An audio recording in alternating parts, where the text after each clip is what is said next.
La neurodiversité en point de mire, la perte d'énergie liée à la dissimulation. Après une longue journée de réunions et de tâches multiples, vous quittez le travail complètement exténué. Pour les autres, vous semblez pourtant parfaitement serein ou sereine. Mais pour de nombreuses personnes neuroatypiques, cet épuisement invisible est lié à la dissimulation. Même si elle peut aider à s'intégrer au travail, la dissimulation a un coût. Elle draine l'énergie et favorise l'épuisement professionnel. La dissimulation consiste à supprimer ou à compenser des traits neurodivergents afin de répondre aux attentes sociales et professionnelles d'un monde neurotypique. Au travail, cela peut se traduire par le fait de hocher la tête en réunion alors que l'esprit s'emballe, de taper du pied sous le bureau, de se critiquer intérieurement ou d'accepter du travail supplémentaire simplement pour prouver sa compétence.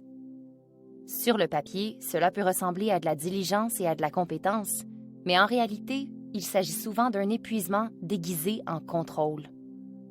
La neurodivergence influence l'attention de différentes façons. Sous une pression constante, les systèmes de stress du cerveau s'activent excessivement. Pendant ce temps, la partie du cerveau responsable des fonctions exécutives comme la planification, la priorisation et la mémoire de travail commence à se désactiver.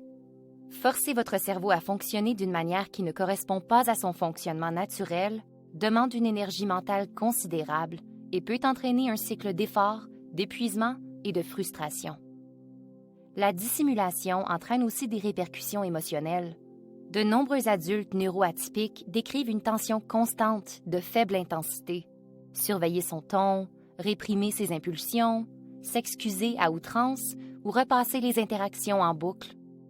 Cela peut mener à l'épuisement professionnel, une forme d'épuisement marquée par un brouillard mental, une baisse de motivation, de l'irritabilité et une difficulté à commencer ou à terminer des tâches. Le sentiment de surmenage est une rétroaction à laquelle il faut prêter attention. Lorsque votre cerveau se sent submergé, il vous envoie un message. Quelque chose doit changer. Vous vous connaissez mieux que quiconque. Choisissez donc des stratégies qui fonctionnent pour vous. Faites une pause pour vous réguler, puis essayez une respiration lente ou des étirements pour recentrer votre attention. Notez vos pensées ou exprimez-les à voix haute afin de libérer de l'espace mental. Fractionnez les tâches pour offrir à votre cerveau une victoire gérable. Prévoyez de courtes pauses de décompression pour rétablir votre concentration et votre énergie. Utilisez des outils comme des minuteries, des calendriers visuels ou des casques à réduction du bruit pour soutenir le fonctionnement de votre cerveau. Faites savoir à votre gestionnaire ce qui vous aide à rester concentré et productif. Et puis, normalisez le repos après des périodes de concentration intense. Si vous vous sentez épuisé, n'hésitez pas à demander de l'aide. Le counseling confidentiel peut vous aider à créer des conditions favorables à votre épanouissement.